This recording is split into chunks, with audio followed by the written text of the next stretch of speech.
गौतम शहर, जहाँ दिन में दौलत शोहरत की चमक आंखों को धुंधला कर देती है, लेकिन रात होते ही जुर्म यहाँ अपने पंख फैलाने लगता है। कहानी की शुरुआत होती है गौतम शहर की एक सर्द रात से, जहाँ हम देखते हैं बैटमैन कुछ गुंडों से लड़ रहा है। अगले ही पल वहाँ एक पुलिस कार आकर रुकती है। बैटमैन एक गुंडे को उठाकर पुलिस कार की हुड पर पटक देता है। पुलिस कार का शीशा नीचे होता है और उसमें बैठा पुलिस वाला बैटमैन को देखकर कहता है, मैरी क्रिसमस बैटमैन, ये नमूने तुम्हें कहाँ मिले। बैटमैन उन पुलिस वालों से बताता है कि ये लोग एक ज्वेलरी स्टोर लूटने की कोशिश कर रहे थे और उसे ऐसा शक है कि इनका गैंग पूरे गॉथम में एक्टिव है, इसलिए गॉर्डन को इनकी खबर ज़रूर देना। बैटमैन अपनी घड़ी देखेगा और कहेगा, 6 मिनट्स लेफ्ट, अप्रोच। पुलिस वाला बैटमैन की ये बात समझ नहीं पाएगा। वो बैटमैन से कहेगा कि अप्रोच, मैं कुछ समझा नहीं। बैटमैन उस पुलिस वाले की तरफ मुड़ेगा और कहेगा, श्श्श, मैं तुमसे बात नहीं कर रहा था। अगला ही पल वहां बैट मोबिल आके रुकेगी। बैटमैन उस बैट मोबिल में बैठेगा और पलक झपकते ही गौथम शहर के अंधेरों में खो जाएगा। अगली रात ऑफिसर बुलक अपने ऑफिस से बैठा ओवरटाइम कर रहा है। तभी उसे खिड़की पर एक दस्तक सुनाई देती है। वो मुड़कर देखता है, वहां बैटमैन होता है, जो बोटैनिकल गार्डन में हुए मर्डर केस की इंफॉर्मेशन मांगता है। ऑफिसर बुलक बैटमैन को सारी इंफॉर्मेशन देता है। वो उसे ये भी बताता है कि हालांकि पुलिस ने उस एरिया को सील कर दिया है, लेकिन अगर बैटमैन चाहे तो वो एक बार क्राइम सीन का इन्वेस्टिगेशन कर सकता है। बैटमैन वहां से जाने ही वाला होता है कि ऑफिसर बुलक उससे कहता है, हम दिन रात मेहनत करते हैं, एक क्रिमिनल को पकड़ते हैं, 10 और क्रिमिनल पैदा होते हैं। क्या तुम्हें अब भी लगता है बैटमैन कि इस शहर को सुधारा जा सकता है? बैटमैन कुछ पल के लिए खामोश खड़ा रहेगा, फिर बिना कुछ कहे वहां से चला जाएगा। बैटमैन अपने बैट केव में वापस आ चुका है, जहां उसके पेट डॉग एस और टाइटस उसका इंतजार कर रहे हैं। ब्रूस उन दोनों के सर पे हाथ फेरेगा और कहेगा, लेट नाइट गेम के लिए कौन तैयार है। वो अपने पेट डॉग्स को लेके ग्राउंड में जाएगा और एक बॉल को थ्रो करेगा। एस और टाइटस बॉल के पीछे पीछे दौड़ जाएंगे, लेकिन ब्रूस वेन घुटनों के बल ग्राउंड में ही गिर पड़ेगा। उसकी आंखों में आंसू हैं। क्रिसमस का हफ्ता, जब सब फैमिलीज इकट्ठा होके एक साथ त्योहार मनाती हैं, लेकिन ब्रूस अकेला है। उसके पास अपना कहने वाला कोई नहीं है, सिर्फ तन्हाई और अकेलापन। अगली रात बोटैनिकल गार्डन पूरा बर्फ से ढका हुआ है। बैटमैन यह क्राइम सीन की इन्वेस्टिगेशन कर रहा है। क्रिसमस के हफ्ते में इस पार्क में रात को पूरे तरीके से चकाचौंध रहती है, लेकिन आज ये पूरे तरीके से सुनसान है।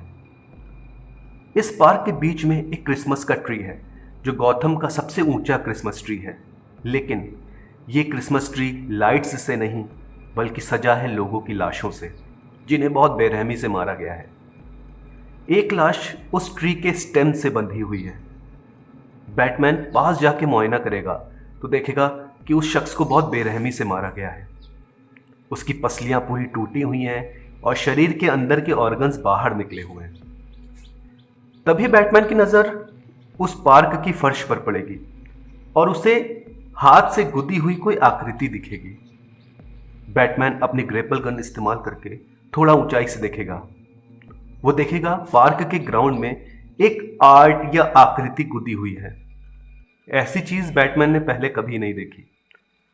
वो उस आर्ट की पिक क्लिक करेगा और पता करने की कोशिश करेगा आखिर इस आर्ट का मतलब क्या है। बैटमैन अपने बैटकेव में बैठ के इन्वेस्टिगेशन कर रहा है और पता करने की कोशिश कर रहा है कि आखिर उस निशान का मतलब क्या है। काफी देर मशक्कत करने के बाद फाइनली उसे कुछ इंफॉर्मेशन पता चलेगी। बैटमैन ऑफिसर बुलक को फोन करेगा और उससे कहेगा कि ये जो बोटैनिकल गार्डन में आर्ट बनी हुई थी, इसका कुछ ना कुछ कनेक्शन नॉर्स मिथोलॉजी से है और शायद ये मर्डर किसी कल्ट ने किए हैं जो ह्यूमन सेक्रीफाइसेस के थ्रू सैटन को जगाकर उसकी पावर हासिल करना चाहते हैं। बैटमैन ऑफिसर बुलक से यह भी कहता है कि उसे ऐसा लग रहा है कि ये कल्ट दोबारा लोगों पे हमला जरूर करेगा और उन्हें रोका नहीं गया तो ऐसे ही गौथम में लोग मरते रहेंगे। अगली सुबह वेन प्लाजा, जो गौथम शहर का सबसे बड़ा शॉपिंग कॉम्प्लेक्स है, वहां लूशियस फॉक्स खड़ा है जो बार बार अपनी घड़ी को देख रहा है। तभी वहां पे एक कार आकर रुकेगी और उस कार से उतरेगा ब्रूस वेन। लूशियस ब्रूस को देख के मुस्कुराता है और कहता है कि मिस्टर वेन, कम से कम आज तो आपको टाइम पर आना चाहिए था। लोग आपकी क्रिसमस स्पीच के लिए वेट कर रहे हैं। क्या आपका प्लान न्यू ईयर में क्रिसमस स्पीच देने का था? ब्रूस मुस्कुराता है और कहता है कि अब उसे लेट आने की आदत सी पड़ गई है।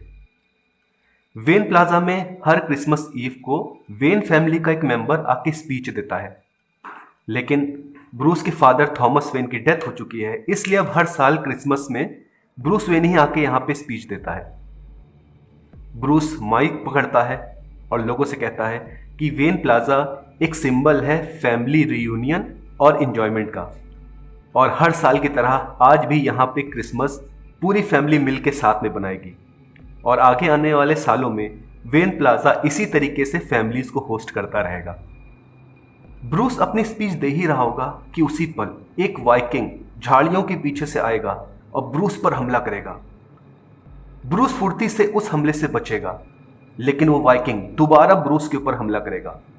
ब्रूस उसकी एक्स को पकड़कर किसी तरीके से अपने आप को बचाएगा। इसी जद्दोजहद के दौरान ब्रूस की नजर एक वायर पर पड़ेगी जो वाइकिंग के पहले हमले की वजह से टूट गया था और उसमें तेज करंट बह रहा है। ब्रूस के दिमाग में एक तरकीब आएगी। वो उस वाइकिंग की एक्स को छोड़ के उस तार की तरफ जाएगा। वाइकिंग दोबारा एक और हमला करने के लिए ब्रूस पर अटैक करेगा। ब्रूस उछल के पीछे हटेगा और उस वाइकिंग की वो एक्स उस बिजली वाले तार से टकराएगी और तेज करंट उस वाइकिंग की शरीर में दौड़ जाएगा। वो करंट इतना तेज होगा कि वाइकिंग अगले ही पल वहां पे चारों खाने चित होकर गिर जाएगा। पुलिस वाले वहां दौड़ के आएंगे। मिस्टर वेन, क्या आप ठीक हैं? ब्रूस कहेगा कि हाँ वो ठीक है, लेकिन क्या ये कातिल ये जिंदा है या मर गया? पुलिस वाला उस वाइकिंग की नब्ज देखेगा और कहेगा ये बेहोश हुआ है।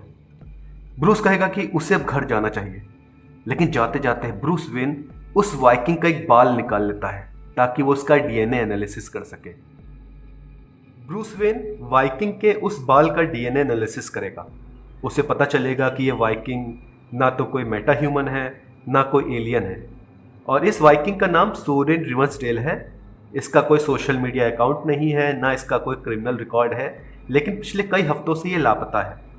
ब्रूस को यकीन हो जाएगा कि ज़रूर इसने कोई कल्ट ज्वाइन कर ली थी जिसने इसका ब्रेन वॉश कर दिया और लोगों को मारने के लिए इसे भेज दिया। ब्रूस तब भी सोचेगा कि शायद वो कुछ चीज़ मिस कर रहा है, शायद उसे एक बार और बोटेनिकल गार्डन जाके छानबीन करनी चाहिए। सीन शिफ्ट होता है हॉस्पिटल की तरफ, जहां पे पुलिस वाले उस वाइकिंग का इलाज करा रहे हैं और वार्ड के बाहर 2 पुलिस वाले निगरानी के लिए खड़े हैं।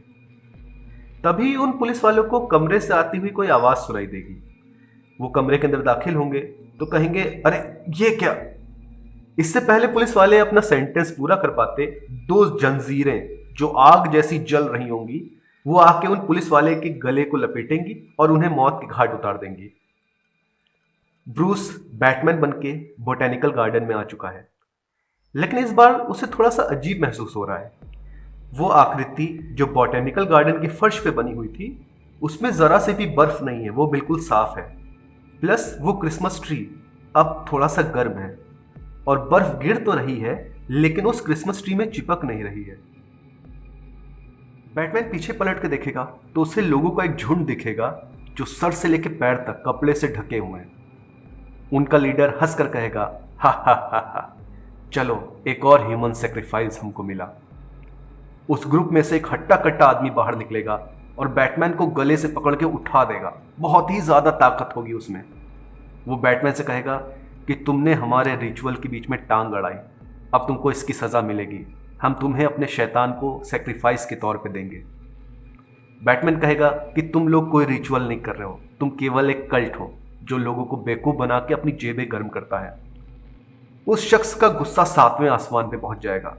वो उठा के बैटमैन को बहुत जोर से जमीन पर पटकेगा और वो वाइकिंग जो हॉस्पिटल में एडमिट था उसको भी यही लोग छुड़ा के लेके आए हैं। वो उस वाइकिंग को ले जाके उस क्रिसमस ट्री से बांध देंगे। उस वाइकिंग की आंख खुलेगी, वो देखेगा कि वो चेन से बंधा हुआ है। वो उस ग्रुप के लीडर को देखेगा और कहेगा, एल्डर एल्डर ये मैं हूं, आप लोग ये क्या कर रहे हो, मुझे क्यों बांध दिया? तो एल्डर उस वाइकिंग से कहेगा कि तुमने अपना काम अच्छे से निभाया, अब वक्त आ गया है तुम्हारी आखिरी कुर्बानी का।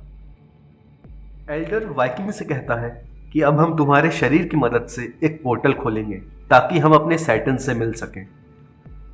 अगले ही पल हम देखेंगे उस वाइकिंग का शरीर फटने लग जाएगा और उसके शरीर से रेड लाइट निकलेगी और एक पोर्टल खुलेगा।